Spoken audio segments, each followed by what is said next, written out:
Spider-Man. Chapter 1. The Girl and the Spider. Peter Parker lived next door to Mary Jane Watson, MJ. They went to the same school. Peter liked MJ a lot, but he never told her. She already had a boyfriend.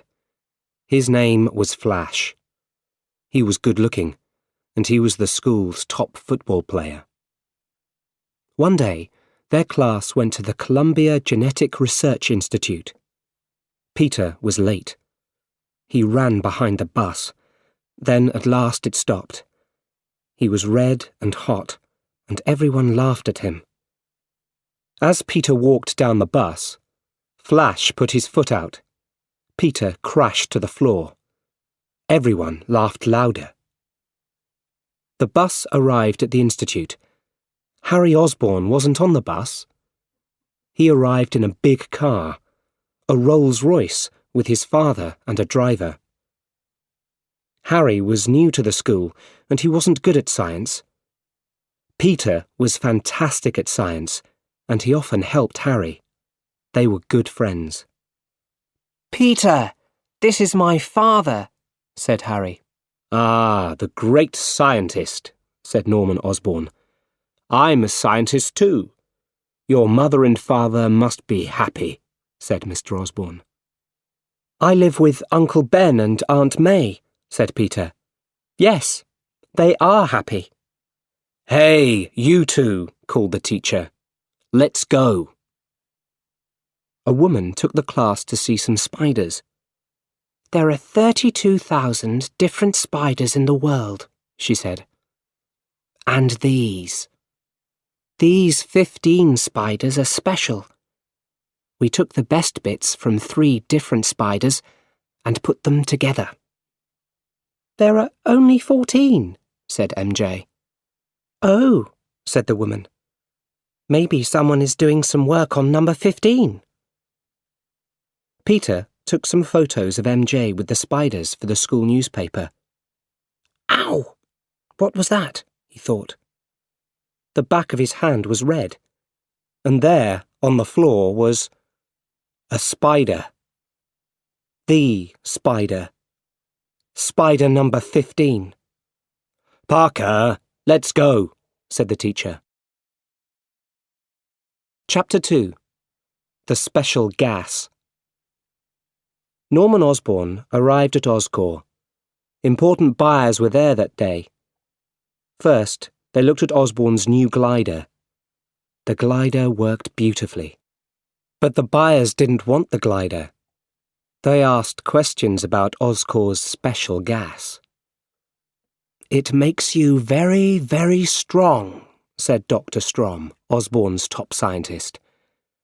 "But it can also make you very angry and crazy," he said. "We need more tests." "The gas must be ready in 2 weeks," said the buyers. "We need it then." Norman Osborn and Dr. Strom were at Oscorp late that evening. "I'm going to test the gas. It must work." "No, Mr. Osborn," said Strom. "The gas isn't ready yet. Give me 2 more weeks." 2 weeks is too late," said Osborn.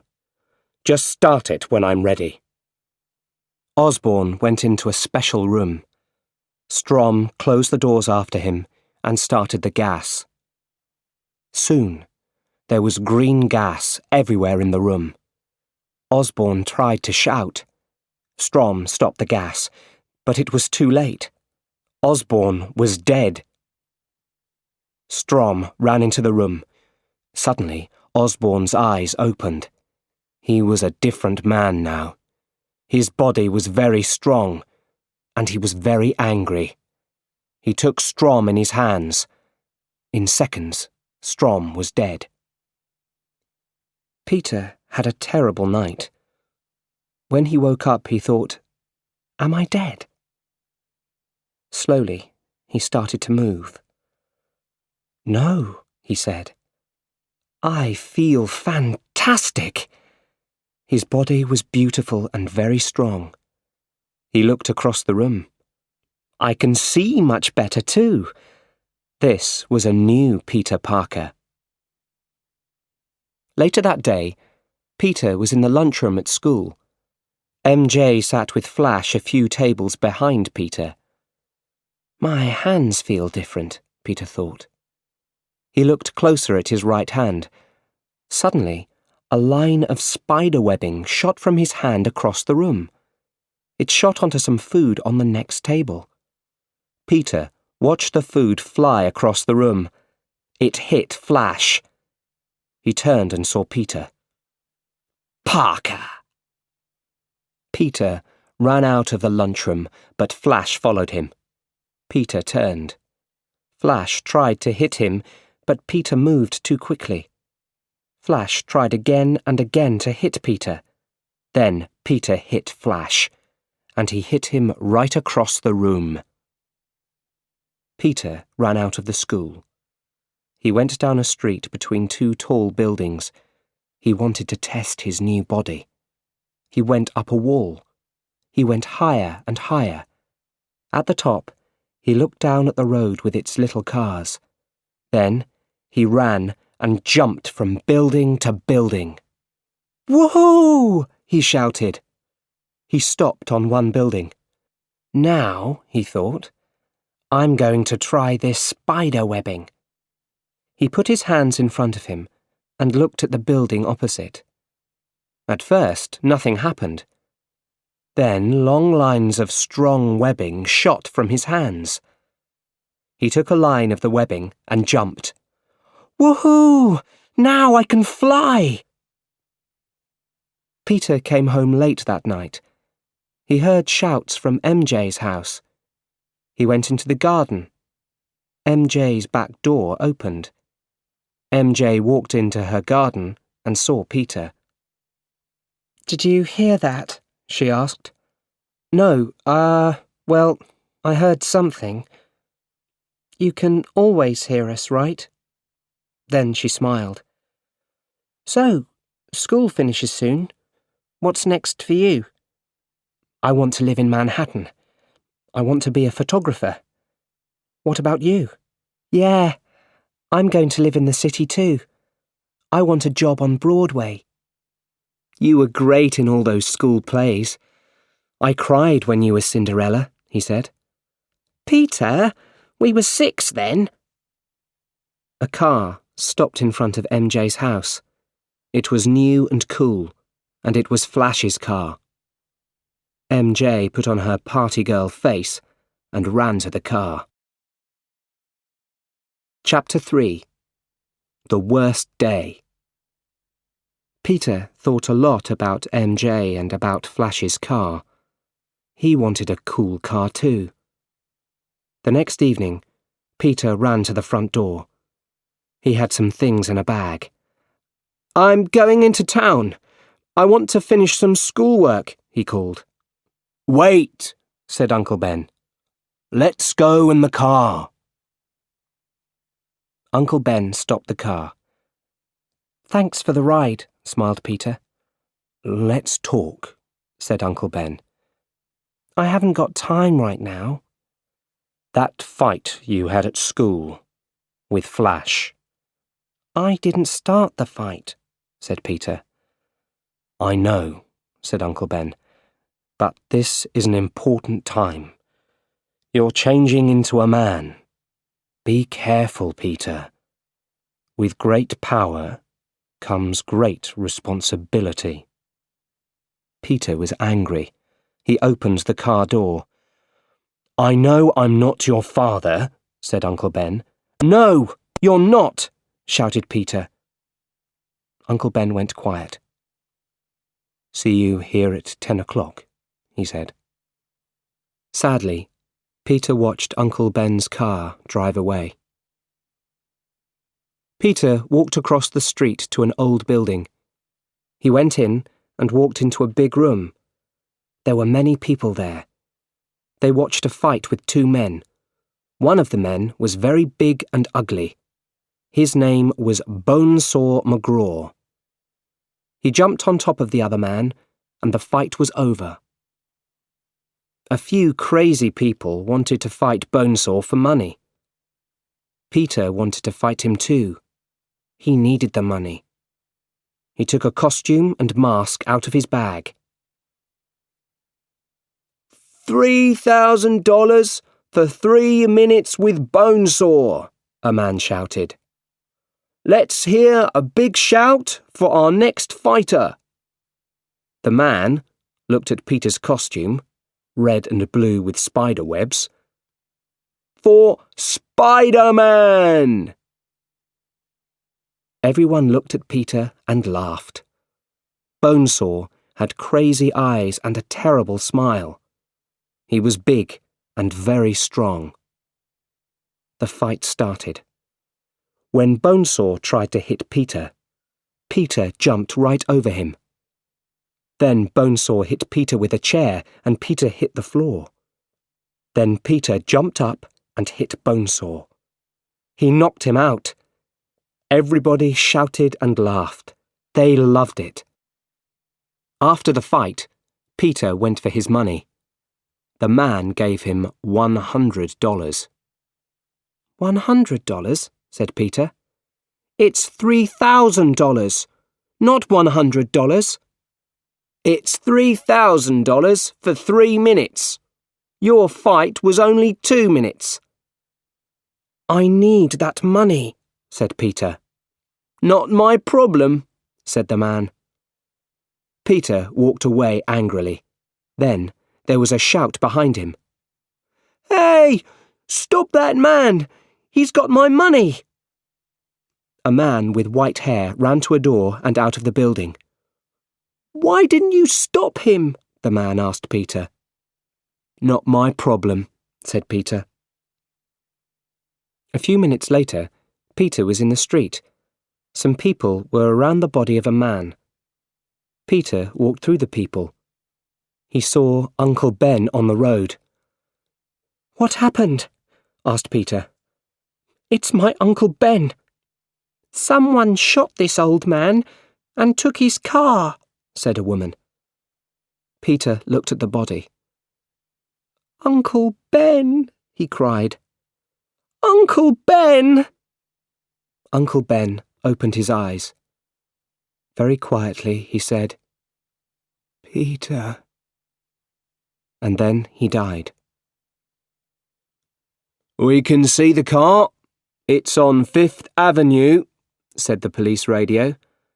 Peter ran between 2 buildings. He put on his costume. He went up one of the buildings. He used his webbing and jumped from building to building. Very soon, he was on 5th Avenue. Then he saw Uncle Ben's car. He jumped on top of it. Smash! He put his hand through the front window. Ah! cried the driver and crashed the car. Peter followed the driver into a dark old building. Peter had the man in his hands. The man turned to the light and Peter saw his face. It was the man from the Bonesaw fight, the man with white hair. It was the worst day of Peter's life. Chapter 4. An Old Life Ends. Life was quiet after Uncle Ben died. Peter and Harry worked hard at school, and soon their last year was over. Everyone's family came to school on the last day. Good news, Peter, Harry said. My dad bought a flat for me in Manhattan, and there's a room for you. That's great, said Peter. Then Harry's father arrived. You did it, Mr. Osborne said to Harry. He was a little surprised, but also very happy. Good work. Then he turned to Peter. And Peter, the best science student in the school. That's fantastic. Mr. Osborne looked at Peter. Life isn't easy for you right now, he said. Try to enjoy the day. It's the start of something new. Then he smiled. You're almost a brother to Harry. That makes you family. Peter smiled back, but he was frightened. His spider sense saw something terrible in Mr. Osborne's eyes. Harry saw MJ and Flash. MJ didn't look happy. Flash looked very angry. Then Flash walked away. "It's over for MJ and Flash," thought Harry. "Good." Later that day, Peter sat quietly at home. He thought about Uncle Ben, and he started to cry. Then he remembered Uncle Ben's words. "With great power comes great responsibility." Something in Peter woke up. "I'm strong," he thought, "and I'm a good person. I must help other people. Uncle Ben was right." Chapter 5. A New Life Starts. Spider-Man worked very hard. Every day, terrible things happened in New York. Every day, Spider-Man helped people. Soon, Spider-Man was big news in New York. All the newspapers had stories about him. But who was he? No one knew. A few weeks later, Peter walked alone through the streets of Manhattan. Suddenly, he saw MJ come out of a restaurant. "Hi, MJ," he called. "Hi," she smiled. "What are you doing around here?" "I'm looking for a job," he answered. "What about you?" I'm working on Broadway now," she said. "Hey, that's great, MJ. You're living your dream." But then a man came out of the restaurant. The man was angry with MJ. The day's money wasn't right. $6 wasn't there. MJ shouted back at the man. Then she turned to Peter. "Some dream," she said. "I work here." "There are worse jobs." "Don't tell Harry," she said. "Harry?" "We're going out," she said. "Didn't he tell you?" "Oh, yeah. Right," he said. MJ turned to go.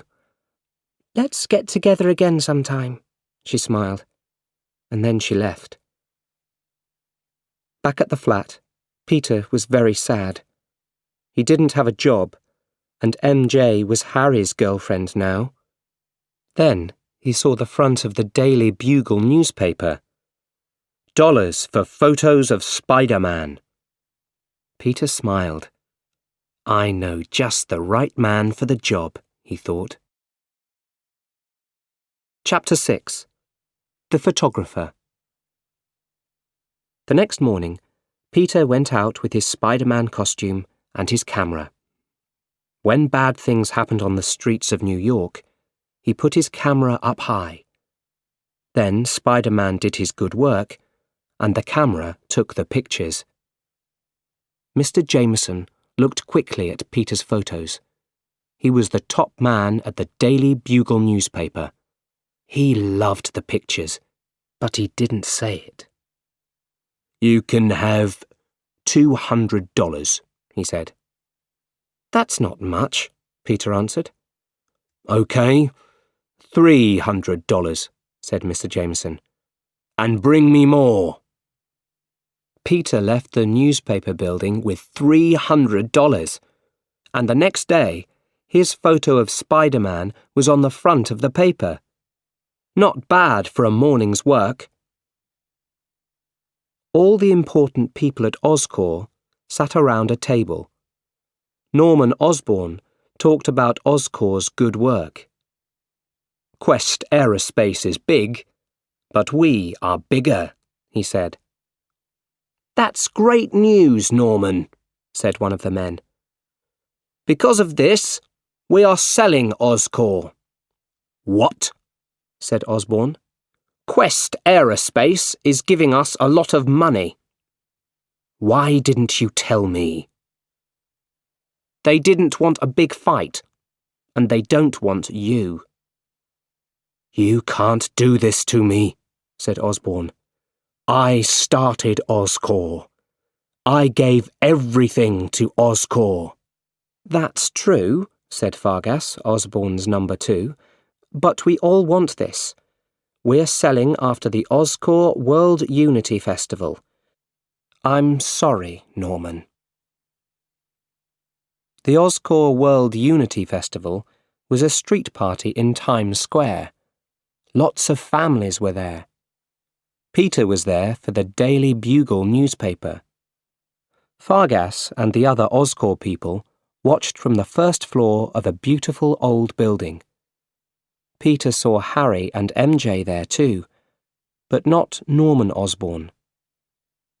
Suddenly, Peter's spider sense screamed. He heard something in the sky. Everybody looked up. It was a green goblin on a glider. Oscorp's glider. The people stopped and watched the glider. It was fantastic. The glider moved very fast through Times Square. The Green Rider laughed crazily. He moved close to Fargas, and suddenly the wall of the building exploded. Everyone screamed. Fargas and the other Oscorp people were dead. Peter looked for MJ. She wasn't dead. But she's going to fall, thought Peter. The Green Goblin came up close to MJ and laughed crazily. He had terrible yellow eyes and teeth. But then someone in red and blue crashed into the Green Goblin with his feet. It was Spider-Man. Spider-Man went after the Green Goblin. Then Spider-Man and the Green Goblin started to fight, and the Goblin hit Spider-Man right across the street. MJ screamed, "Help! Help!" Spider-Man heard her and jumped up, but the Green Goblin crashed into him, and they both crashed into a window. The Green Goblin hit Spider-Man. Then Spider-Man jumped down near to MJ. He shot webbing at the Goblin's face. Then he pulled some parts out of the glider. Part of the glider exploded. The Green Goblin took his glider up into the sky. Suddenly, MJ screamed again. Spider-Man jumped down to her. He shot webbing onto a building and pulled her into his arms. He was just in time. He shot more webbing and moved from building to building with MJ in his arms. MJ wasn't frightened. It was so exciting. He left her in a garden on top of a building. "Wait!" she called. "Who are you?" "You know me. I'm Spider-Man." And then he wasn't there. Chapter 7. We Can Work Together. That night, Norman Osborne was alone at home. He read the evening newspaper. There was a story about the Oscorp people. They were all dead. Who did it? He thought. We did it. Who said that? You know, came the answer. Osborne looked around the empty room. Where are you? He cried. I'm right here. He started to understand. It was in his head. It was him. Ha ha ha! Laughed the Green Goblin. This is only the start. Only one person can stop us. Or maybe he can work with us. And now Osborne knew. He was the Green Goblin. The Green Goblin crashed through the window of the Daily Bugle. Who takes Spider-Man's photos? He shouted. His hands were around Mr. Jameson. Suddenly, Spider-Man was at the window. Put him down! He shouted. But the Green Goblin shot sleeping gas into Spider-Man's face. Then he put Spider-Man on his glider and left the building quickly. A little later, Spider-Man opened his eyes. He was on top of a tall building. "Wake up, Spider-Man," the Green Goblin said quietly. "You're not dead, but you can't move. You are very special, Spider-Man. You and I are not so different," he said. "We can work together." He jumped onto his glider. "Think about it," he said. A week later, Peter went to find MJ. She came out of a building on Broadway. "Hey, MJ," called Peter. "It's me again." "Hi, Peter." "Did they give you the part?" asked Peter. "They didn't like me," said MJ sadly. "Let's go for a burger. You can have anything. Up to $7.84. MJ laughed. "I'd like that," she said. "Oh, but I'm going out to dinner with Harry. Come with us." "No, thanks," said Peter. MJ turned and walked away. It started to rain. She knew a quick way and walked down a dark street. Suddenly, 4 men were around her. She hit one, and then another. And suddenly he was there. Spider-Man shot webbing at the 4 men. He pulled them back from MJ. The men hit him, but Spider-Man was stronger. The men ran away, and Spider-Man jumped onto a wall. He came down the wall head first. "You saved me again," said MJ. "You are fantastic. I want to thank you this time." MJ moved close to Spider-Man, and they kissed slowly. Suddenly, the world stopped. It was a fantastic kiss. On Thanksgiving Day, Peter was on 6th Avenue. A tall building was on fire. "My little boy's in there!" a woman screamed. Spider-Man jumped up into the building. He saved the boy and gave him to his mother.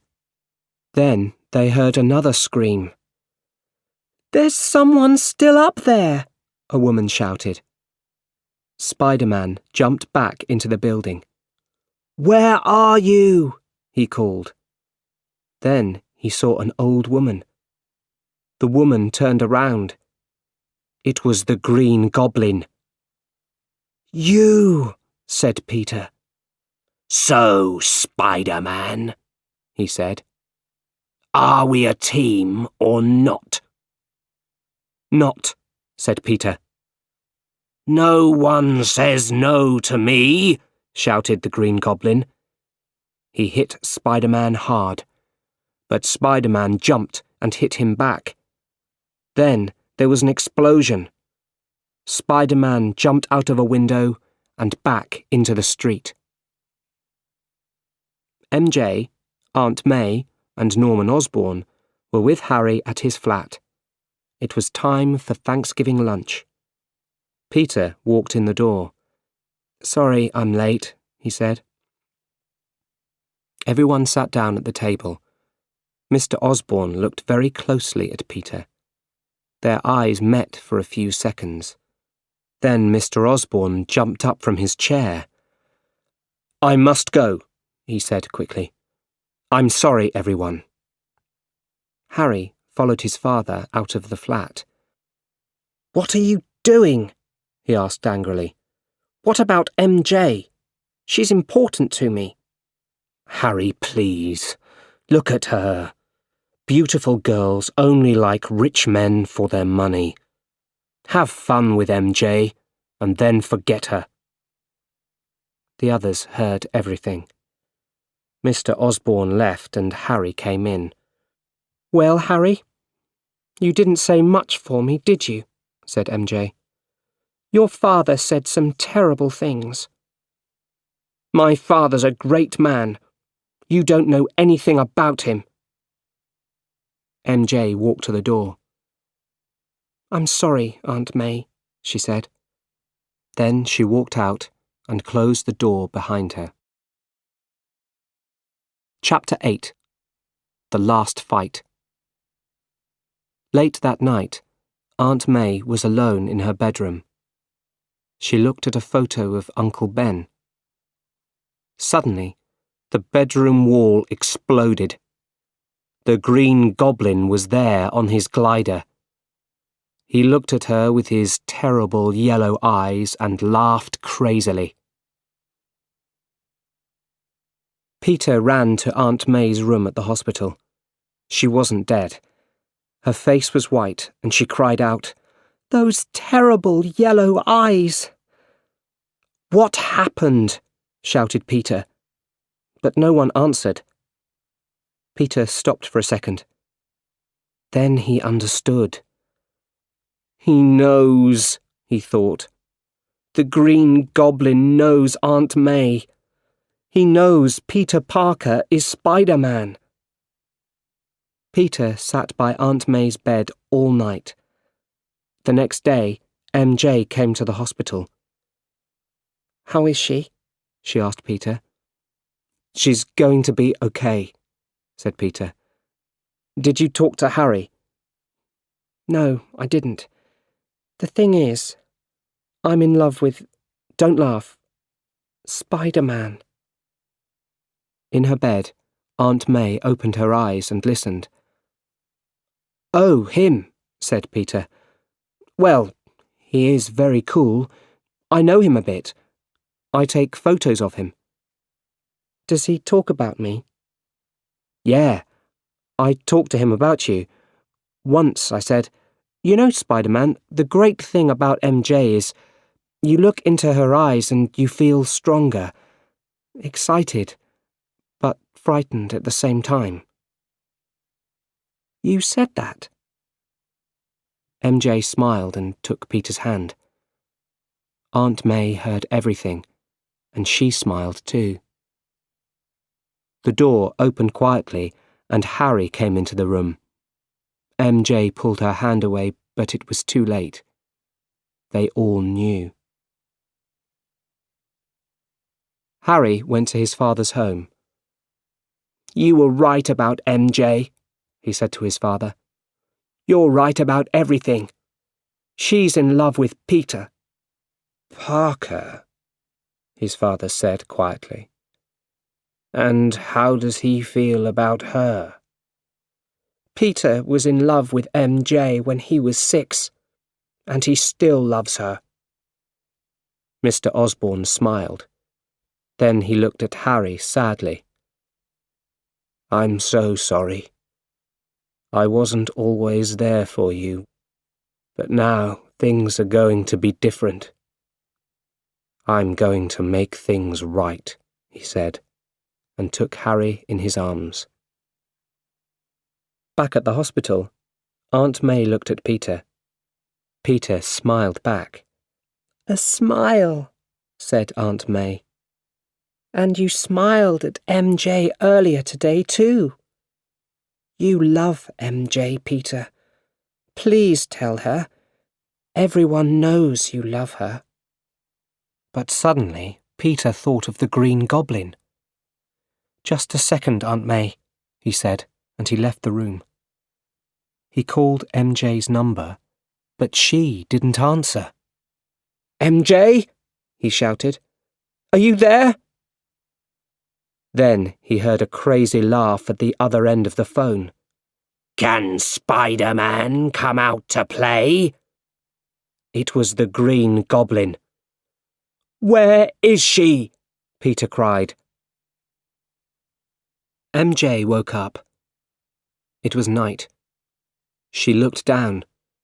She was high up on the Queensborough Bridge. This was a bad dream, right? A cable car took people from Manhattan to Roosevelt Island. The lights were on in the cable car. She saw some children in the cable car. Then she heard a crazy laugh. It was the Green Goblin on his glider. The Green Goblin shot at the cable car station on Roosevelt Island. The station exploded, and the cable car stopped over the water. Seconds later, Spider-Man was there. Suddenly, there was a terrible sound. "The cable is breaking," thought Spider-Man. The cable car started to fall. "I can't save them. There isn't time." Then, the Green Goblin took the cable in his hand and saved the children. With the cable in his right hand, he glided up to MJ. He took her in his left arm and shouted, "Spider-Man, who is going to die? The woman you love or the little children? You choose." And then the Green Goblin opened both his hands. In a second, Spider-Man jumped down and took MJ in his arms. Then he took the cable in his other hand. He shot webbing at Queensborough Bridge and stopped the fall of the cable car. Spider-Man said to MJ, "Go down the cable to the cable car." "I can't." "Yes, you can, MJ." Slowly, she went down. Peter turned, and the Green Goblin crashed into him. The Green Goblin laughed and turned the glider. "It's time to die," he cried, and glided fast back under Queensborough Bridge. And then, something hit the Green Goblin. The glider went around and around crazily.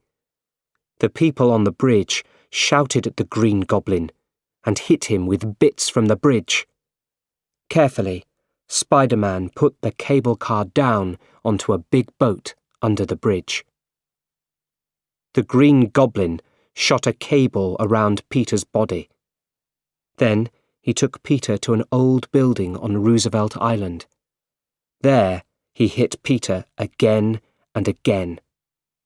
"I'm going to finish MJ very slowly," said the Green Goblin. Peter looked up. He was angry. He hit the Green Goblin hard again and again. He shot webbing at a wall and pulled. It crashed down on the Green Goblin. At last, the fight was over. "Peter, stop!" the Green Goblin cried. "It's me." He pulled off his mask. The tired face of Norman Osborn looked at Spider-Man. "Mr. Osborn," said Peter. "Peter, those Oscorp people are dead because of you." "No, that was the Green Goblin, not me. You can save me, Peter. I'm like a father to you. Give me your hand." "I had a father. His name was Ben Parker." Peter's spider sense was working well. "I can feel the glider behind me," he thought.